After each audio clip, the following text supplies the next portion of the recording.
가을은 탈모의 계절이라고 하는데요. 9월 중순쯤 되면 낮과 밤의 길이가 같아지는 추분이 오고요. 체내 남성 호르몬의 분비량이 일시적으로 증가를 하게 되고 이로 인해서 탈모가 더 심해지는 경향을 보이게 됩니다.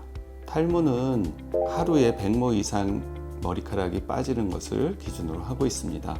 우리 몸의 머리에는 10만 개의 머리카락이 있는데 보통 3년에서 5년간 자라나고 빠지고 3, 4개월 지나서 다시 새 머리카락이 자라나오는 이런 순환 주기를 계속 지속하는데요. 평균적으로 계산을 해보면 하루에 100모 정도가 정상적으로 빠지고 또 그만큼 새로 자라나오면서 항상 일정한 수준의 머리의 밀도를 유지하고 있는데 100모 이상 빠진다면 탈모의 주기가 짧아진다는 것이고 그로 인해서 우리가 탈모증으로 진단을 하게 됩니다.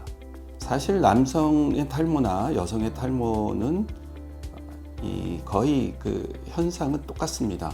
머리카락의 그 생애 주기가 짧아져서 결국 머리카락이 가늘어지고 얇아지고 짧아지고 이래서 이제 머리의 숱이 적다 이렇게 느껴지는데 또 남성 호르몬의 영향을 많이 받기 때문에 호르몬에 의한 이 변화에 민감하고 여성 호르몬은 사춘기 지나서 많이 나오면서 젊은 여성에게는 탈모가 사실 잘 안 나타나거든요.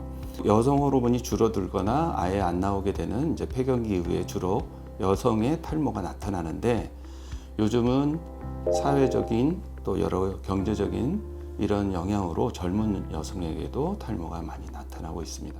예전 같으면 이제 남자들 같으면 탈모가 많기 때문에 나도 이제 나이 들어서 오는가 보다 라고 생각을 하는 경우가 많았는데 요즘은 이제 여러 가지 이 정보를 통해서 탈모에 대한 접근이나 이해가 굉장히 쉽기 때문에 질병이라고 생각을 하고 적극적으로 대처를 하기 때문에 치료를 하기 위해서 오는데 어차피 한계가 있기 때문에 약물이라든지 이런 다른 치료가 그래서 모발 이식 수술에 대한 관심도 굉장히 높습니다.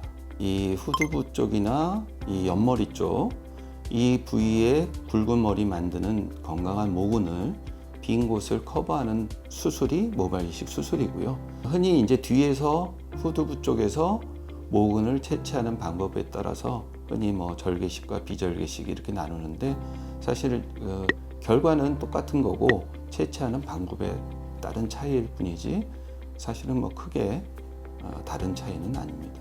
1970년대 초에 미국에서 모발 이식 수술이 보편적으로 이제 시술되기 시작을 했는데 그 당시에 수술 방법은 펀치식으로 여러 개의 모낭을 한꺼번에 이제 이식을 하는 방법이었기 때문에 자연스럽지 않았는데 90년대 초에 경북대학교의 김정철 교수님이 자연스러운 형태의 모낭 단위라고 우리가 분류를 하는데 그 방법대로 이식을 하기 때문에 그러니까 한 뿌리 한 뿌리 다 이식을 하기 때문에 가장 자연스러운 결과를 가져올 수 있습니다. 이식 생존율을 유지할 수 있어서 가장 좋은 방법입니다. 모낭 단위 수술을 한다는 점은 세계적으로 이제 보편화되어 있습니다. 우리나라의 가장 큰 특징은 식모기를 이용해서 모발 이식 수술을 한다는 방법이고요. 미국이나 또 다른 곳 같은 데서는 유럽도 마찬가지고요. 그런 곳에서는 미리 이식할 부위에 가느다란 이 절개선을 넣어서 거기에 이제 삽입을 하는 이런 형태로 합니다. 근데 우리나라는 거의 대부분 식모기를 많이 쓰기 때문에 방향, 각도, 또 위치 이런 것을 조절하기가 좋고 가장 자연스러운 결과를 얻어낼 수 있어서 가장 선진된 기술이라고 볼 수 있습니다. 특히 약물 같은 경우에 남성들의 경우에는 이제 이 여러 가지 부작용에 대해서 걱정을 합니다. 탈모 치료제가 최초로 나온 게 벌써 90년대 초이기 때문에 거의 30년이 넘었습니다. 그래서 그동안 약물에 대한 효과나 안전성에 대해서는 크게 걱정하시지 않아도 됩니다. 남성 호르몬이 DHT라는 물질로 변환되는 과정에 이 효소의 작용을 억제하는 것이지 남성 호르몬을 억제하거나 없애는 건 아닙니다. 그렇기 때문에 남성의 기능 자체에는 별 문제가 없고 또 흔히 걱정하시는 임신 능력의 저하라든지 기형아 출산이라든지 이런 문제에 대해서는 걱정을 안 하셔도 될 것 같습니다. 여성들의 경우에 바르는 약인 미녹시딜을 사용하게 되는데 최근에는 이제 먹는 약으로도 사용을 하고도 있습니다. 바르는 미녹시딜 경우에는 특별한 부작용이 없기 때문에 일단 사용하시는 데는 큰 문제가 없고, 또 선택적으로 먹는 미녹시딜을 사용할 경우에는 심장 또 신장에 대한 모니터를 좀 정기적으로 해서 부작용이 생기지 않도록 관심을 갖고 지켜봐야 됩니다.